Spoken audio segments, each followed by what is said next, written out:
नमस्कार दोस्तों, एमएलएम गुरुकुल में स्वागत है आप सबका। आज हम देखते हैं आज का टॉपिक एक सफल डायमंड के 7 गुण। डायमंड से कहने का मतलब है आपकी कंपनी में जो भी टॉप मोस्ट रैंक है उसके साथ क्या क्वालिटीज होनी चाहिए, वो जानते हैं आज के इस ऑडियो में। दोस्तों, ये 7 क्वालिटी जिंदगी में कोई भी काम करने के लिए किसी न किसी विशेष ज्ञान की जरूरत तो होती है। जैसे यदि आप इंजीनियर बनना चाहते हैं तो आपको उस इंजीनियर टाइप का ज्ञान होना चाहिए। सीए बनना है तो सीए की टाइप का ज्ञान होना चाहिए। मतलब कि आपको जीवन में कुछ भी बनना है उसको आपको उस फील्ड का ज्ञान या यूं कहे कि उस फील्ड का गुण होना चाहिए। ठीक वैसे ही यदि आप एक सफल डायमंड बनना चाहते हैं, एक सफल रूबी बनना चाहते हैं, अपनी कंपनी में सबसे टॉप मोस्ट रैंक पर जाना चाहते हैं और सफल होना चाहते हैं, तो उसके लिए आपके पास कुछ खास गुण होने चाहिए।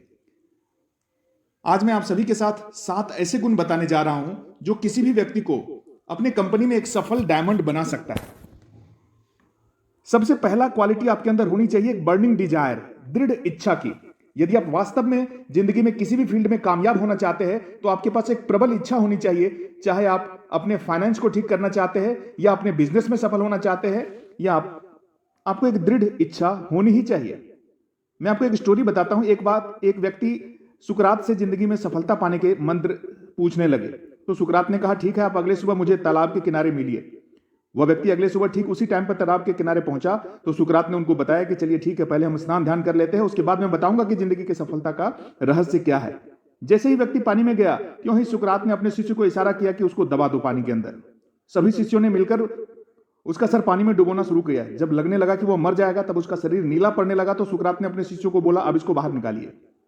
जब उसे बाहर निकाला गया तो वह व्यक्ति 10-15 मिनट तक सांस लिया, सुस्ताया। उसके बाद सुकरात के पास गुस्से से भरकर गया और बोला, मैंने तो आपसे जीवन में सफलता का रहस्य पूछा था, आपने तो मुझे मार ही दिया होता। तो सुकरात ने कहा, ठीक है, आपको जितना गुस्सा करना है आप मुझ पर करिए, लेकिन उससे पहले मेरा एक सवाल है जिसका आप जवाब दे दीजिए। सबसे पहले आप यह बताइए कि जो तालाब में थे तो सबसे अधिक किस चीज की आवश्यकता थी, आपके मन में क्या विचार आ रहे थे। तो उस व्यक्ति ने कहा, महाराज विचार छोड़िए, मेरे अंदर तो सिर्फ एक ही चीज चल रही थी कि कैसे भी करके अपना गर्दन बाहर निकालूं और सांस ले सकूं। तो सुकरात ने कहा कि जैसे सांस लेने के लिए आपके अंदर तड़प है, अगर वही तड़प आपको अपने लक्ष्य के लिए होने लगे तो समझिए कि जीवन में सफल हो गए आप। आपको सफल बनाने से दुनिया की कोई ताकत नहीं रोक पाएगी। तो बर्निंग डिजायर का होना बहुत जरूरी है। दूसरा पॉइंट है हमारा, always ready to learn and change. हमेशा सीखने के लिए तैयार रहें और हमेशा बदलने के लिए भी तैयार रहें। यदि आप सिखाने के लिए तैयार हैं, सीखने के लिए तैयार हैं, तो आपकी दुनिया की कोई भी ताकत आपको हरा नहीं सकती। यदि आप सीखने के तैयार नहीं हैं तो आपको दुनिया की कोई भी ताकत जिता भी नहीं सकती। यदि आप सीख सकते हैं तो कर सकते हैं। एक कहानी बताता हूं आप सभी को। तेंजिंग नार्गे एक शेरपा थे जिन्होंने माउंट एवरेस्ट पर चढ़ने के लिए जितने आदमी आते थे उनका सामान लेकर माउंट एवरेस्ट तक लेकर जाता था।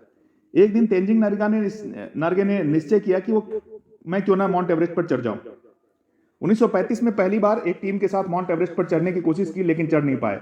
1935 से लेकर 1952 तक यानी कि 18 साल लगातार कोशिश करते रहे, लेकिन वो माउंट एवरेस्ट पर नहीं चढ़ पाए।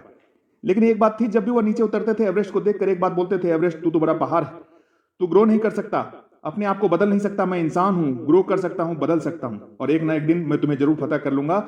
और आप सभी को पता है दोस्तों, 29 मई 1953 को इतिहास लिखा गया कि तेंजिंग नार्गे के नाम। इस व्यक्ति को 18 साल लग गए लेकिन कभी प्रयास करना नहीं छोड़ा। यदि आप सीखने की चाहत रखते हैं तो जीवन में सब कुछ हासिल कर सकते हैं। इसलिए दोस्तों, परिस्थितियां कुछ भी हो, हमेशा सीखते रहिए। Number 3, punctual and prepared. जहां आपने जो समय पहुंचने के लिए दिया है उस समय पर पहुंचे। जहां आपने जिस समय पहुंचने का दिया है, हमेशा कोशिश करिए कि आप समय से 2 मिनट पहले पहुंच जाएं। एक बहुत अच्छी कहावत कही जाती है, यदि आप समय से पहले नहीं पहुंच सकते तो एटलीस्ट कम से कम समय पर तो पहुंच ही जाइए। जब आपको जिस समय मीटिंग बुलाई जाए, सेमिनार में बुलाया जाए, किसी बड़े इवेंट में बुलाया जाए, तो हमेशा कोशिश करिए कि उस टाइम पे पहुंचे। स्माइल। यह डायरेक्ट सेलिंग बिजनेस लोगों का बिजनेस है। बिल्कुल सही बात है। हमें हर दिन बहुत सारे नए लोगों से मिलना होता है, तो आप हमेशा खुश रहिए। जिससे भी मिलिए स्माइल के साथ मिलिए, चेहरे पर हमेशा स्माइल हो। और यदि आप ऐसा करते हैं तो आप सामने वाले की नजर में एक अच्छे व्यक्ति बन जाते हैं। इसलिए बहुत जरूरी होता है कि जब भी हम मिले, स्माइल के साथ मिले। कहीं भी जाएं तो स्माइल के साथ मिले, स्माइल के साथ जाएं। ड्रेसअप। एक बहुत अच्छी कहावत कही जाती है, आदमी क्या खाता है क्या पीता है कोई नहीं देखता, लेकिन वह क्या पहनता है यह पूरी दुनिया देखती है। इसलिए आप हमेशा अच्छे से अच्छा कपड़ा पहने और पहनकर ही कहीं जाएं। मार्केट में जाएं या कहीं भी जाएं, कम से कम जाएं तो हमेशा वेल ड्रेस्ड होकर रहें। इससे आपके अंदर एक अलग तरह से विश्वास आएगा और आप खुद भी अपने आप में बहुत ही अधिक कॉन्फिडेंट फील करेंगे। कैरी टूल विथ यू, आप हमेशा टूल अपने साथ रखें। आपको जो भी टूल्स मिले हैं कंपनी की तरफ से वो सारे टूल्स हमेशा साथ रखें। कौन जानता है कहां कब किसकी जरूरत पड़ जाए, इसलिए हमेशा आपके जो भी बिजनेस के ब्राउजर है, जो भी कैटलॉग है, प्रोडक्ट के, प्लान के, कुछ भी हो कंपनी की तरफ से बिजनेस टूल्स मिला है उसे हमेशा अपने साथ रखिए। चौथा है डिसिप्लिन एंड कंसिस्टेंसी। आप कोई भी काम करें अनुशासन में रहकर करें। आपके सीनियर द्वारा जो भी चीजें बताई जाते हैं हमेशा उसको ध्यान में रखें, कोई भी काम करें। जब आप अनुशासन में होते हैं तो आपके साथ आपकी टीम में भी अनुशासन होता है। जब आप अपने सीनियर की बात मानते हैं, अपने सीनियर के बताए हुए रास्ते पर चलते हैं, तो 100% मेरा दावा है आपकी टीम भी आपके बताए हुए रास्ते पर चलेगी। कंसिस्टेंसी का मतलब होता है लगातार। कई बार ऐसा होता है कि हम किसी भी प्लान को बताते हैं और बाद में जब क्लोजिंग करने की बारी आती है उसके बाद वो व्यक्ति हमें समझाने लगता है। हम उसको लगातार समझाते हैं कि उस व्यक्ति को यह बिजनेस ज्वाइन क्यों करना चाहिए, वह भी हमें बताने लगता है कि आपको यह बिजनेस क्यों छोड़ देना चाहिए। तो कभी भी ऐसे बातों से परेशान ना हो। आप अपना कार्य पूरी ईमानदारी और सही तरीके से लगातार करेंगे तो गारंटी है आपको उसके अच्छे परिणाम भी मिलेंगे। पांचवा है इमोशनल मास्टरी। अपने आप पर काबू रखें। किसी भी व्यक्ति को जिंदगी में सफलता के लिए उसको अपने आप पर बहुत ज्यादा कंट्रोल करने की जरूरत होती है, क्योंकि जब हम फील्ड में जाते हैं तो हमारे सामने बहुत सारी चुनौतियां, बहुत सारे चैलेंजेस आते हैं। जैसे कोई व्यक्ति कुछ भी बोल देता है, यहां तक कि हमने देखा है कई बार लोग गाली गलौज भी करने लगते हैं। इसका मतलब यह नहीं कि आप भी आपा खो दें और आप भी उनको उन्हीं के तरीके से जवाब दें। ऐसा बिल्कुल ना करें। जब भी आपको कोई व्यक्ति अपशब्द बोलता है या अभद्र व्यवहार करता है तो आप उनके साथ हमेशा अच्छे से पेश आएं। जब आपका व्यवहार अच्छा रहेगा तो हो सकता है वह व्यक्ति अभी नहीं तो भविष्य में फिर कभी जरूर आपके साथ जुड़ना चाहेगा। कई बार ऐसा भी होता है कि लोग अपने ही टीम या कंपनी में किसी लड़की को गलत नजर से देखते हैं। जब कभी आपको ऐसा लगे तो उस समय अपने इमोशन पर कंट्रोल रखिए, तभी जीवन में जाके आप सफल हो पाएंगे। फिनेंशियल डिसिप्लिन, सही लेखा जोखा अपनी अकाउंटिंग का। फिनेंशियल डिसिप्लिन जिंदगी के किसी भी क्षेत्र में कामयाब होने के लिए बहुत जरूरी है, क्योंकि इसके बिना कोई व्यक्ति चाहे कितना भी अमीर हो, कितना भी गरीब हो, फिनेंशियल डिसिप्लिन के बिना अपने जीवन में सफल नहीं हो सकता।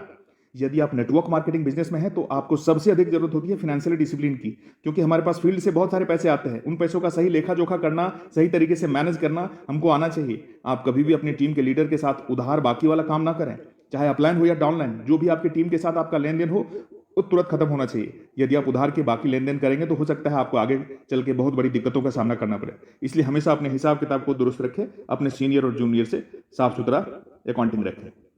प्रिजर्वेंस, जब तक कामयाब नहीं होंगे तब तक लगे रहेंगे। परसिवरेंस, जीतने वाले कभी हार नहीं मानते और हार मानने वाले कभी जीत नहीं सकते।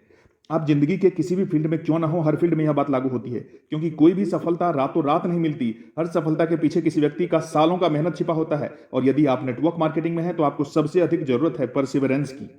अपने दिल और दिमाग में एक बात बिठा लीजिए, जब तक सफल नहीं होंगे तब तक इस फील्ड को नहीं छोड़ेंगे, जब तक सफल नहीं होंगे तब तक इस कंपनी को नहीं छोड़ेंगे, जब तक सफल नहीं होंगे इस अपलाइन को नहीं छोड़ेंगे, जब तक सफल नहीं होंगे इस टीम को नहीं छोड़ेंगे। नेटवर्क मार्केटिंग में बहुत अच्छा डायलॉग फेमस है, इसको बोलते हैं जब तक जोड़ेंगे नहीं तब तक छोड़ेंगे नहीं। वैसे आप भी जब तक कामयाब ना हो जाएं तब तक लगे रहें, एक न एक दिन कामयाबी आपके पास होगी। यदि आप मेरे द्वारा बताए हुए सातों टिप्स को अपनाते हैं तो आप इस कंपनी में रूबी डायरेक्टर जरूर बनेंगे। और अगर आपको ये आज का ऑडियो पसंद आया हो तो अपने हर एक टीम मेंबर के साथ शेयर करिए, हर एक टीम मेंबर को सब्सक्राइब कराइए। जितनी ज्यादा लाइक और शेयर करेंगे उतना ही ज्यादा प्रोत्साहन मिलेगा हमें आपके लिए अच्छे अच्छे ऑडियो और वीडियो लाने का। Thank you very much.